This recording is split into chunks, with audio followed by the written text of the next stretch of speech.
Hi, this is Stacia, and I'm going to go over the Banco Gambit accepted Fianchetto Variation. And this is an intro to this setup against the Banco Gambit.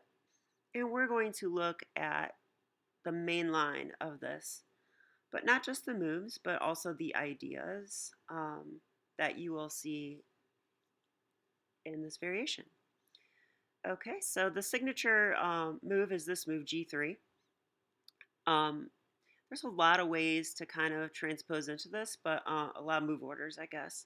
But I'm going to choose one that plays G3 on move 7. And let's start by showing you how we get to this position. Okay, so the way I see this is white plays D4. I like knight F6, C4, and now C5. This is the Benoni challenging the D-pawn. White's best move is to push forward, gaining space. And now the interesting move, B5. So this is the Benko Gambit.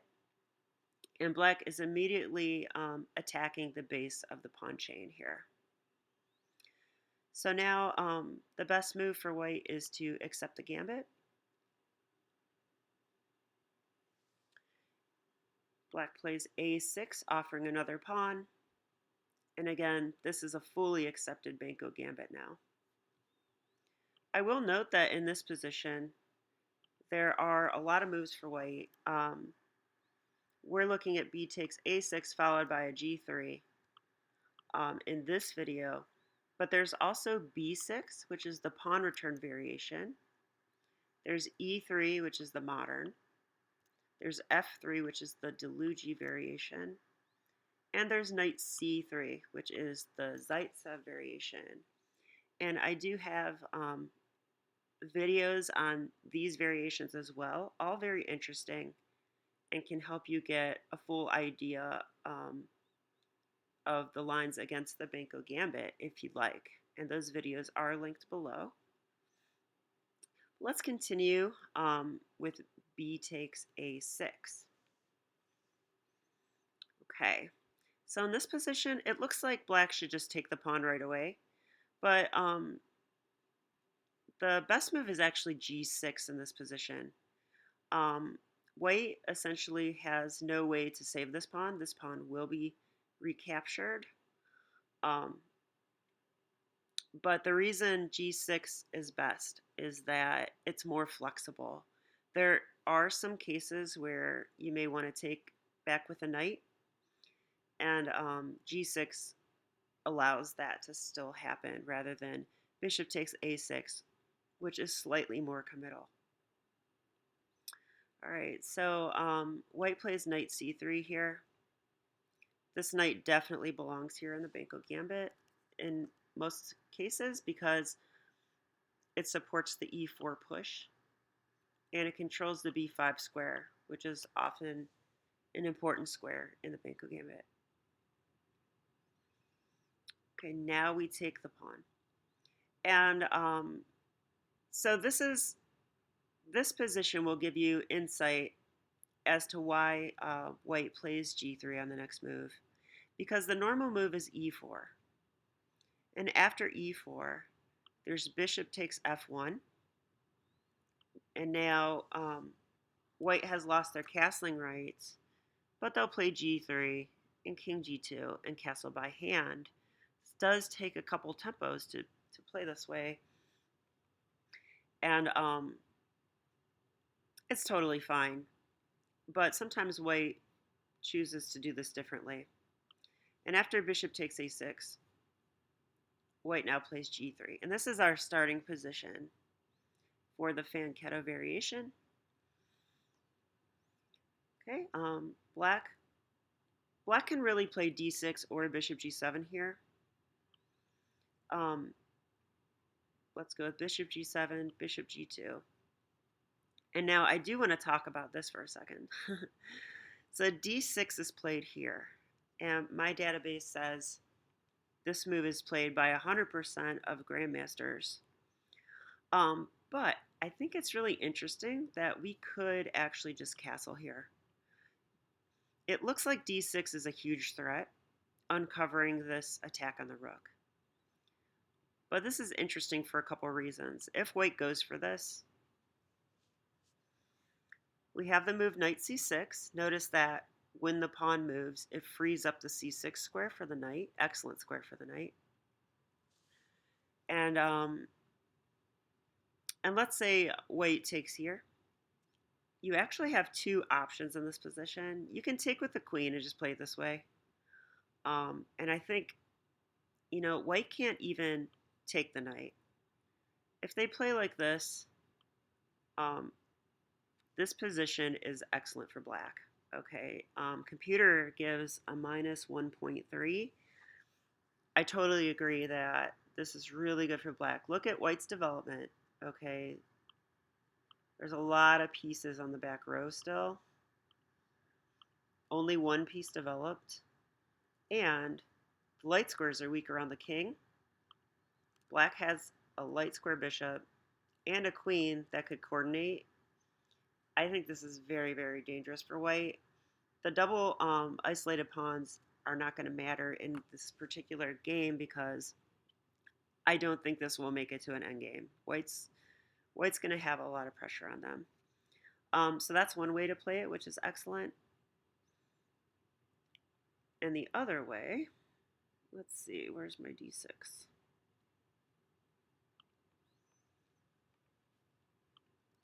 Yeah, the other way after castles, push, knight c6, blocking the exchange sack, is after take, you can actually do the exchange sack here.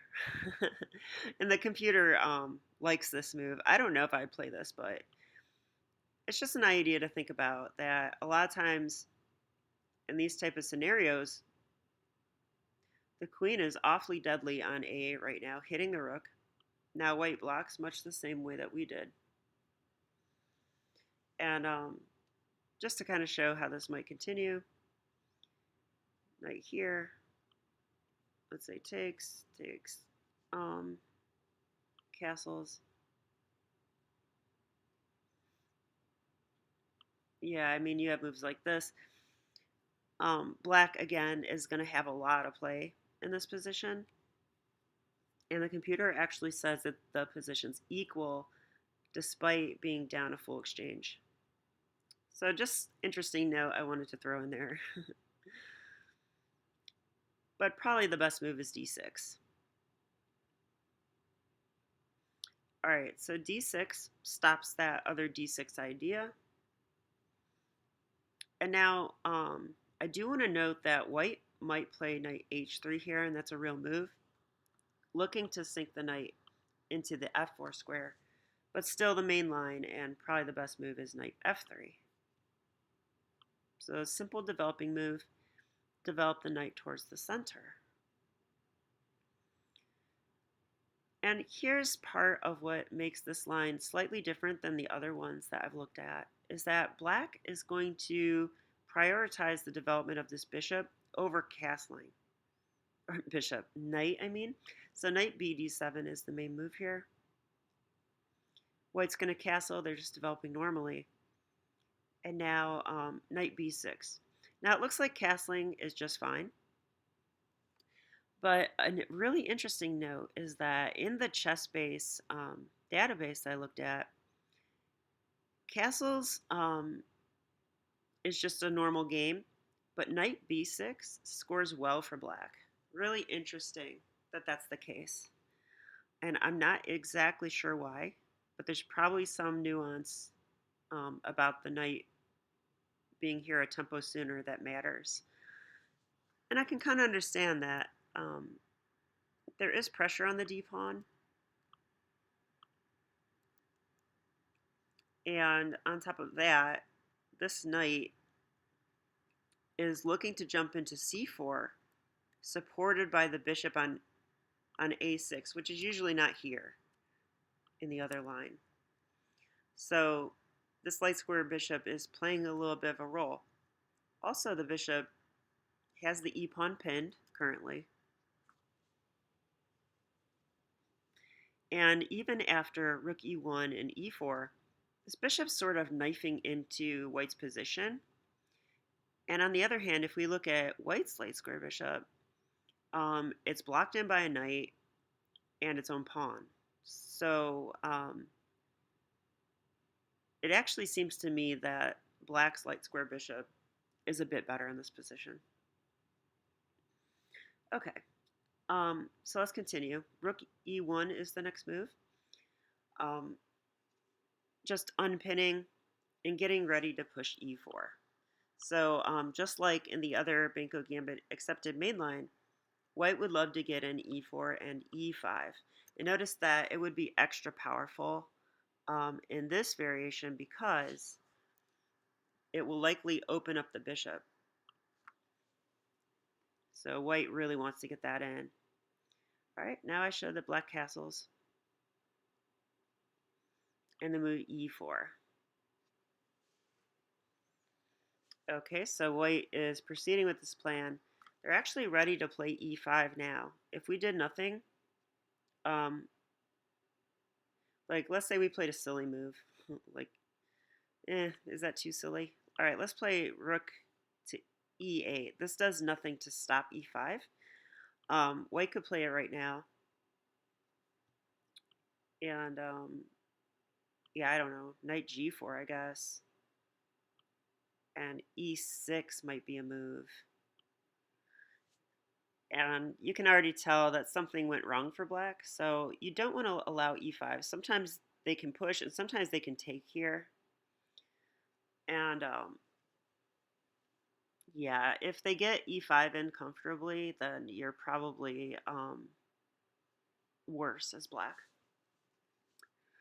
All right, but after E4, the move here is Knight F to D7.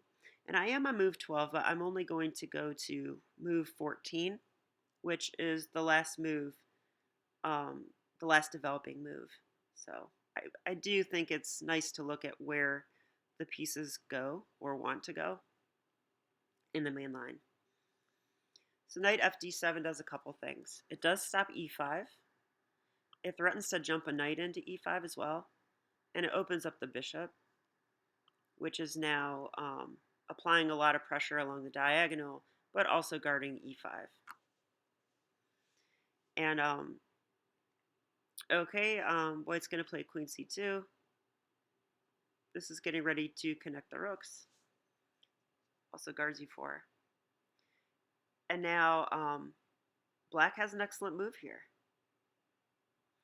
And I love learning stuff like this. This is not a move that I would normally play in the Banco Gambit, but I can see why it's good here.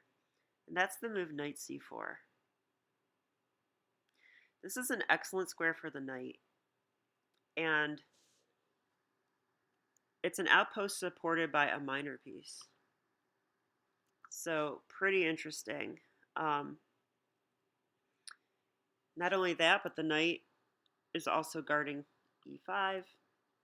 It's hitting this pawn, which is on this very shaky diagonal for White. So it's a pretty menacing piece here. It's a good outpost.